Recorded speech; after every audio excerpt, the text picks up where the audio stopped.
अस्सलाम वालेकुम, hope you are doing well.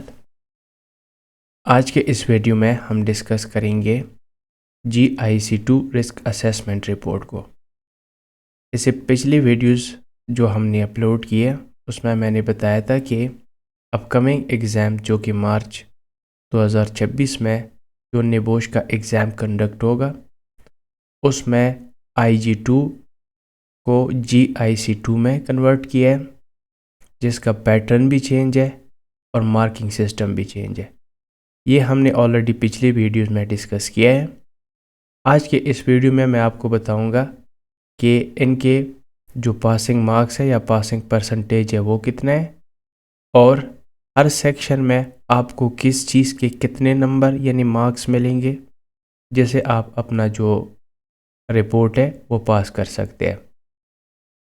एक बात आपको बताऊं कि IG2 जो कि पहले हम उसको IG2 कहते हैं, अभी अपकमिंग एग्ज़ाम जो कि मार्च में कंडक्ट है उसमें IG2 रिपोर्ट नहीं होगा, उसमें GIC2 रिपोर्ट होगा। पहले आप सबको पता है कि जो IG2 रिस्क असेसमेंट रिपोर्ट था उसका जो पासिंग का जो तरीक़ाकार था वो पॉइंट्स के ऊपर था, यानी उसमें 18 पॉइंट्स थे जिसको मैट करने होते थे। लेकिन अब GIC2 में पॉइंट्स नहीं है, इसमें मार्किंग सिस्टम है। जिस तरह आपकी IG1 में 45% है, यानी कि 100 में से आप अगर 45 मार्क्स लेते हैं तो आपका पास कंसीडर होते हैं। अभी इसी तरह GIC2 रिस्क असेसमेंट रिपोर्ट, ये मैं बार बार बता रहा हूँ, अभी फरवरी में जो एग्ज़ाम है उसमें ये अप्लाई नहीं होगा, लेकिन मार्च से ऑनवर्ड जितनी भी एग्ज़ाम होंगे उसमें GIC2 यानी रिस्क असेसमेंट रिपोर्ट होगा। उसमें इसका पासिंग जो परसेंटेज है वो 60% है, यानी कि 100 में से आपने 60 नंबर लेने होते हैं। मैं अगर बताऊं तो ये आसान कर दिया है, मुश्किल नहीं है, क्योंकि उसमें आपको सारे पॉइंट्स मैट करने होते थे। उसमें अगर एक पॉइंट भी आपका नॉट मैट आता था तो आपका रिपोर्ट रेफर यानी कि फेल कंसीडर होता था। लेकिन इसमें जो आप कह सकते हैं एक किस्म का जो नेगेटिव पॉइंट है वो ये है कि ये पेपर की तरह सबमिट होगा, यानी आपका जो IG2 रिपोर्ट था वो आप पहले लर्निंग पार्टनर को भेजते थे, उसके बाद लर्निंग पार्टनर पे आगे सबमिट करता था। लेकिन इसमें ऐसा नहीं है, इसमें आपने पोर्टल के थ्रू, यानी जिस पोर्टल पे आप IG1 पेपर सबमिट करते हैं उसी पोर्टल के थ्रू आप IG2 रिपोर्ट भी सबमिट करते हैं। अभी सबके जहन में एक क्वेश्चन आएगा कि IG1 का जो पेपर है वो तो 24 घंटे का होता है, इसको हम कैसे सबमिट करेंगे? तो इसका आंसर ये है कि IG1 का पेपर जब आप 24 घंटे के अंदर सॉल्व करके सबमिट करते हैं, उसी 24 घंटे के बाद आपका जो IG2 रिपोर्ट्स, मतलब कि आपका जो GIC2 रिस्क असेसमेंट रिपोर्ट है उसके लिए आपको 10 दिन दिए जाएंगे। तो ये 10 days after IG1 submission. Example हम ले लेते हैं कि अगर आपका पेपर 4 मार्च को है तो 4 मार्च से लेकर 14 मार्च तक आपके पास टाइम होगा, जिसमें आप अपना रिस्क असेसमेंट रिपोर्ट जो है ना वो सबमिट कर सकते हैं अपने पोर्टल पर। तो आपके पास 10 दिन का टाइम होता है IG1 पेपर के बाद। लेकिन आप कोशिश करें कि आप अपना पेपर, यानी कि अपना जो IG2 रिस्क असेसमेंट रिपोर्ट है वो आप पेपर से पहले सॉल्व करें, ताकि फिर आपके ऊपर बर्डन ना हो और आप इजीली इसको पास कर सके। दूसरी बात यह है कि पिछला जो IG2 रिपोर्ट था उसमें हमने 3 हैज़र्ड्स को प्रायोरिटाइज करना था, और प्रायोरिटाइजेशन से पहले हमारे पास एक सेक्शन था जिसमें हम लीगल रीज़न, फाइनेंशियल रीज़न और मॉरल रीज़न को भी एक्सप्लेन करते थे। लेकिन इसमें ऐसा नहीं है, वो मैं आगे जाके आपको बताऊंगा। दूसरी बात ये, इसमें हम जस्ट एक ओवरव्यू लेंगे इस रिपोर्ट का कि आप कैसे ये बनाते हैं और उसके कितने मार्क्स मिलेंगे। बाकी डिटेल में हम एक रिपोर्ट नेक्स्ट वीडियो में बनाएंगे कि आप ये रिपोर्ट किस तरह बना सकते हैं। इसमें इतनी ज़्यादा चेंजेस नहीं है, लेकिन एक बात है इसमें कि इसमें आप जो है ना जिस तरह आपका IG1 पेपर टर्निटन से होके जाता है या आपकी जो सिमिलरिटी वगैरह है ये देखी जाती है, इसी तरह अब IG2 यानी कि GIC2 रिस्क असेसमेंट रिपोर्ट भी आपका चेक होगा, यानी कि टर्निटन से गुजर के जाएगा, यानी उसमें आपकी सिमिलरिटी भी चेक करेंगे। अगर आपका रिपोर्ट जो है ना वो AI से जनरेटेड रिपोर्ट है या आपने कंटेंट जो है ना वो AI से जनरेट किया हुआ है, तो वो भी टर्निटन डिटेक्ट कर सकते हैं और आपके ऊपर जिस तरह स्टूडेंट्स के IG1 में इन्वेस्टिगेशंस आते थे पेपर्स के ऊपर, मींस की सिमिलरिटी के ऊपर या AI डिटेक्शन के ऊपर, इसी तरह आपका अब IG2 भी इन्वेस्टिगेशन में आ सकता है। तो आपने इस चीज़ का ख्याल रखना है कि उससे पहले आप जो है ना वो पेपर की तरह, आपके पास टाइम तो ज़्यादा होता है, 10 दिन का टाइम वो भी होता है, उससे पहले भी आप बना सकते हैं, लेकिन अब आप रिपोर्ट ख़ुद बनाएंगे। अच्छा, अब मैं आपको बताऊंगा कि किस पार्ट के कितने मार्क्स होंगे। ये ऑफिशियल जो आपको दिख रहा है जो स्क्रीन के ऊपर है, ये ऑफिशियल रिपोर्ट का टेम्पलेट है जो कि मार्च से ऑनवर्ड यूज़ होगा। यही जो टेम्पलेट है सही है। इसमें पिछली रिपोर्ट में कोई चेंजेस नहीं है। नेम ऑफ ऑर्गेनाइजेशन जिसके आपको कोई मार्क्स नहीं मिलेंगे, साइड लोकेशन जिसकी भी कोई मार्क्स नहीं है। ज़ाहिर बात है कि नाम लिखना कौन सी बड़ी बात है या लोकेशन लिखना, तो इसमें कोई ऐसा ट्रिक नहीं है जिसको आपको कोई मार्क्स मिले। इसी तरह इस सेक्शन को आप 150 से लेकर 250 वर्ड्स तक आप इसमें लिख सकते हैं। इसमें अगर ज़्यादा भी हुए 300 तक भी आप लिख सकते हैं, उसका कोई मसला नहीं है। अच्छा, उसके बाद आप brief description of the organisation, इसमें कुछ चेंजेस है जो कि हम नेक्स्ट रिपोर्ट में फिर इंशाल्लाह, मतलब जब नेक्स्ट वीडियो हम बनाएंगे उसमें हम रिपोर्ट जब बनाएंगे ना, तो उसमें आपको फिर पता चल जाएगा कि इसको हम बनाते किस तरह या किस तरह इसको बनाना चाहिए। पिछले रिपोर्ट से ये थोड़ा सा चेंज है, क्योंकि अगर देखा जाए तो यहाँ पे पहले हम लिखते थे जस्ट नंबर ऑफ वर्कर्स, तो यहाँ पे उसने लिखा है ना टिपिकल रोल्स भी उनके लिखने हैं। सही है, तो फिर मैं आपको नेक्स्ट वीडियो में फिर बताऊँगा कि किस तरह आपने लिखने हैं वो। अच्छा, इसमें जो ऑर्गेनाइजेशन आपने चूज़ किया, यानी जिस ऑर्गेनाइजेशन के ऊपर आप ये रिस्क असेसमेंट रिपोर्ट बनाते हैं, उसकी डिस्क्रिप्शन लिखनी है। मतलब जिस तरह हम पहले लिखते थे कि इसमें एक्टिविटीज़ कौन सी है, इसमें मशीनरी कौन सी यूज़ हो रही है, या इनमें सर्विसेज या प्रोडक्ट्स वगैरह क्या है, तो ये सारी चीज़ें आप लिखते थे। इसमें एक्टिविटीज़, इसमें वर्कर्स, इसमें मशीनरी या इसमें व्हीकल्स कौन सी यूज़ हो रहे हैं, तो ये सारी चीज़ें हम उसमें लिखते थे। इसी तरह आप इसमें भी लिखेंगे, लेकिन इसका आपको जस्ट 1 मार्क मिलेगा। फिर नंबर ऑफ वर्कर्स और उनकी जो रोल्स है वो हम इसमें लिखेंगे कि इसमें कितने वर्कर्स काम कर रहे हैं और उनकी क्या रोल्स एंड रिस्पॉन्सिबिलिटीज़ है, तो इसका भी आपको 1 मार्क मिलेगा। फिर हमारे पास जो है डिस्क्रिप्शन ऑफ द एरिया और process to be included in the risk assessment, यानी इसमें भी कोई चेंजेस नहीं है। इसमें जिस एरिया का आप असेसमेंट करते हैं वो एरिया आपने इसमें इंक्लूड करना है।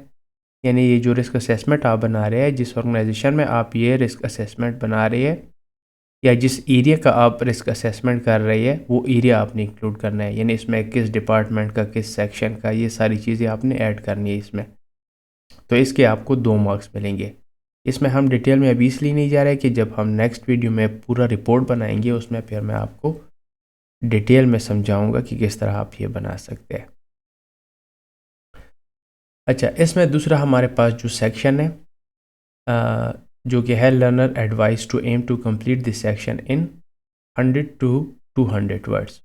इसमें भी इतनी कोई खास चेंजेस नहीं है। जिस तरह हम पिछले रिपोर्ट में लिखते थे सोर्स ऑफ इंफॉर्मेशन, कि ये रिस्क असेसमेंट आपने कैसे बनाया, how the risk assessment was carried out, this includes, इसमें क्या क्या आपने मेंशन करना है। सोर्स ऑफ इंफॉर्मेशन कंसल्टेड, जैसे कि हम पिछले IG2 रिपोर्ट में लिखते थे कि मैंने इस वेबसाइट से जाके जो है ना इंफॉर्मेशन ली है।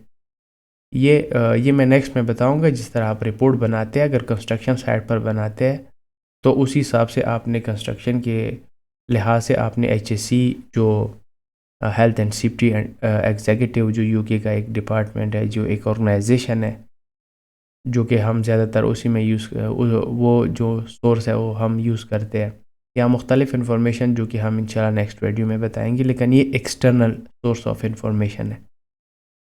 फिर how you identify the hazards, यानी कि आपने हैज़र्ड्स कैसे आइडेंटिफाई किए ये आपने लिखना होता है।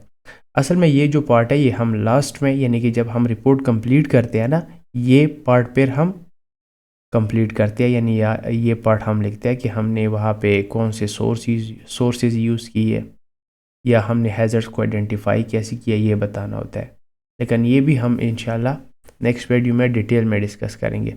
अच्छा, इन दोनों की भी 3-3 मार्क्स है, सही है। सोर्स ऑफ इंफॉर्मेशन जब आप यूज़ करते हैं या इसमें लिख देते हैं, या मतलब इंटरनल और एक्सटर्नल जो इन्फॉर्मेशन है, सोर्स ऑफ इंफॉर्मेशन, वो आप लिख देंगे तो आपको इनके 3-3 मार्क्स मिलेंगे। अच्छा, जो सबसे इम्पोर्टेंट सेक्शन है हमारे पास सेक्शन 2 है रिस्क असेसमेंट का, जिसमें हम पहले हैज़र्ड्स और उनकी कैटेगरीज पेयर, उनके हम कुछ हैज़र्ड्स की डिस्क्रिप्शन लिखते हैं जो कि हम पहले भी लिखते थे, लेकिन यहाँ पे इनको अलग अलग से ना मतलब जगह दी हुई है कि यहाँ पे आप हैज़र्ड लिखेंगे, यहाँ पे उनकी कैटेगरी लिखेंगे, और साथ में इंशाल्लाह नेक्स्ट वीडियो में मैं वो भी बताऊंगा कि कौन से 5 कैटेगरीज है और कैसे हम लिख सकते हैं, वो मैं इंशाल्लाह नेक्स्ट वीडियो में डिटेल में बताऊंगा। अच्छा, इसमें टोटल जो है ना वो 10 हैज़र्ड्स है, जैसे कि पिछले IG2 रिस्क असेसमेंट में हम कभी 13 लिखते थे, कभी 12 लिखते थे।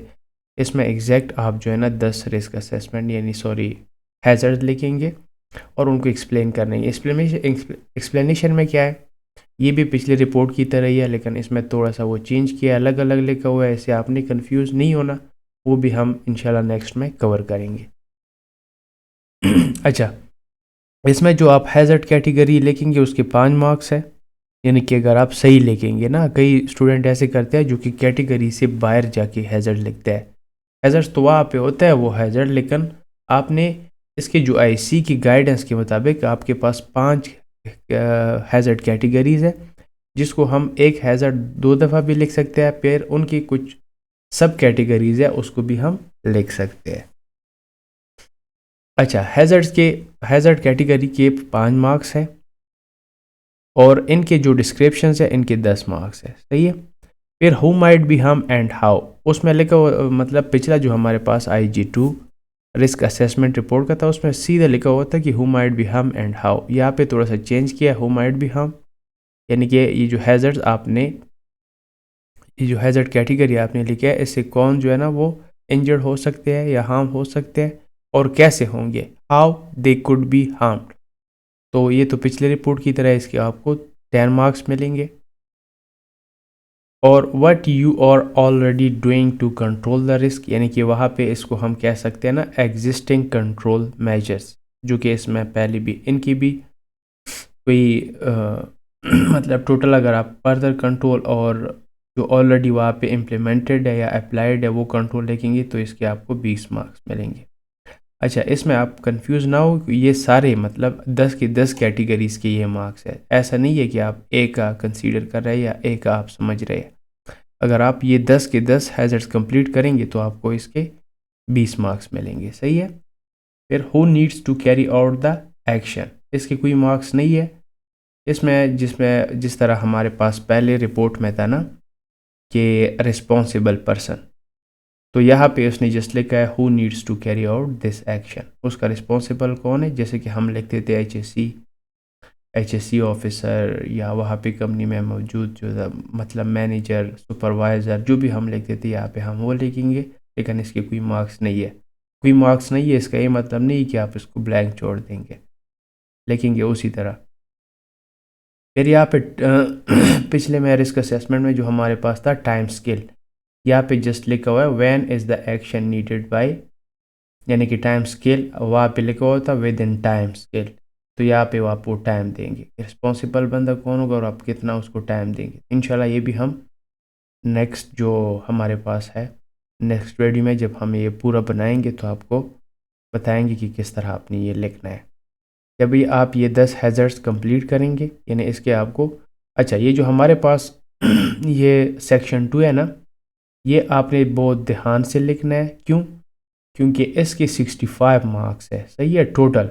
अगर ये आप जस्ट सही लिखेंगे ना, उसमें आप कोई गलती नहीं करेंगे, बाकी रिपोर्ट अगर आपका सही नहीं भी जाता ना तो आपको 60 मार्क्स कम से कम इसी में से मिल जाएंगे, सही है। यानी सेक्शन 2 जो हमारे पास है रिस्क असेसमेंट का जो सेक्शन 2 है, इसके टोटल कितने मार्क्स है? 65 मार्क्स है। सही है। अच्छा, अब हमारे पास आता है सेक्शन 3। सेक्शन 3 में पिछली IG2 रिपोर्ट में अगर आप देखिए, उसमें से हमारे पास था 3 हैज़र्ड्स हमने प्रायोरिटाइज करने होते थे, फिर उसके लीगल रीजंस को देखते थे, और फिर मॉरल रीज़न उसके लिखते थे, और फिर उसकी जो फाइनेंशियल रीज़न थे वो लिखते। लेकिन यहाँ पे जस्ट एक कैटेगरी को सेक्शन 3 में आपने प्रायोरिटाइज करना है, और उसको किस तरह मैनेज करना है वो हम लिखेंगे। इसके लिए आप 350 से लेकर 450 तक आप वर्ड्स लिख सकते हैं। ये इसी टेबल में से फिर हम कोई भी एक हैज़र्ड प्रायोरिटाइज करेंगे, उसको यहाँ पे लिखेंगे, यानी कि जो कंट्रोल मेजर हमने लगाया था। आप इस चीज़ का टेंशन ना लें, इंशाल्लाह ये हम फिर डिस्कस करेंगे, इसके कोई मार्क्स नहीं है। यानी प्रायोरिटाइज हैज़र्ड्स, यानी जिस तरह हम उसका कंट्रोल लिखते हैं, उसका नाम लिखते हैं, उसकी कैटेगरी लिखते हैं, इसके कोई मार्क्स नहीं है। लेकिन इसके लीगल रीज़न को प्रायोरिटाइज करने के आपको 2 मार्क्स मिलेंगे, और मॉरल रीज़न उसका आप लिखेंगे तो उसके भी 2 मार्क्स है, और उसके जो फाइनेंशियल रीज़न है उसके भी 2 मार्क्स है। उसके बाद उसके फिर general reasons for prioritising this hazards के हमारे पास 4 मार्क्स है, और how would you further action help to reduce the associated risk या रिस्क, इसके 4 मार्क्स है। ये जब हम बनाएंगे फिर आपको डिटेल में पता चल जाएगा कि किस तरह हम प्रायोरिटाइज करते हैं, उनके financial, legal reason, moral reason हम किस तरह लिखते हैं।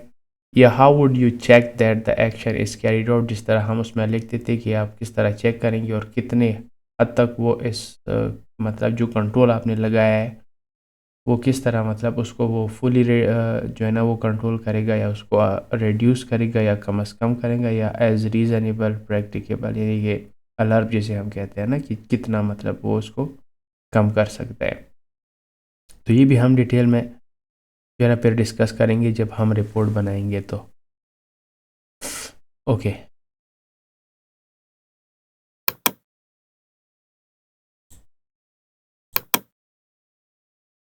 अच्छा, अब हमारे पास जो सेक्शन 4 है, जिस तरह उसमें हम मतलब उसका डेट बता देते कि 1 साल बाद या पॉलिसी के अकॉर्डिंग कितने टाइम बाद इसको हम रिव्यू करेंगे, और ऐसी कौन सी सर्कमस्टेंसेस है जो कि उससे पहले भी हम रिव्यू कर सकते हैं या रिव्यू करना चाहिए।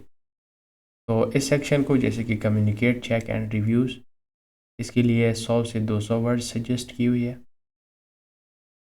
अच्छा, इसमें भी आपको जो how would the significant findings of the risk assessment be communicated with your organisation, जिस तरह हम IG2 में लिखते थे कि मैं इसके साथ, यानी कि मैनेजर के साथ डिस्कस करूँगा, इसको इस तरीके से कम्युनिकेट करूँगा, टूल बॉक्स टॉक के थ्रू कम्युनिकेट करूँगा, या कंपनी की ऑफिशियल साइट के थ्रू मैं कम्युनिकेट करूँगा। तो ये सारी चीज़ें अगर आप लिखेंगे तो आपको 3 मार्क्स मिलेंगे।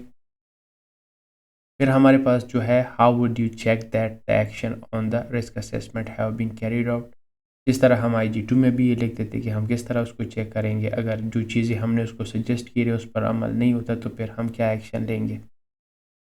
When you will review the risk assessment, यानी कि ये हम लिखते थे ना कि ऑर्गेनाइजेशन की जो पॉलिसी है वो 12 मंथ्स है या 6 मंथ है, उसके अकॉर्डिंग हम उसका रिव्यू डेट रख देते हैं, और कौन सी सर्कमस्टांसेस है, why that review period date has been chosen, यानी कि ये डेट आपने क्यों चूज़ किया है। तो यहाँ पे आप नीचे लिखेंगे कि ये इसलिए चूज़ किया है कि ये कंपनी की पॉलिसी है, कंपनी की पॉलिसी में ये चीज़ मेंशन है कि उसकी जितनी भी health and safety related documents है, इवन पॉलिसी है या और भी जो डॉक्यूमेंट्स है, वो ये कंपनी पॉलिसी के अकॉर्डिंग हर साल बाद चेक होते हैं।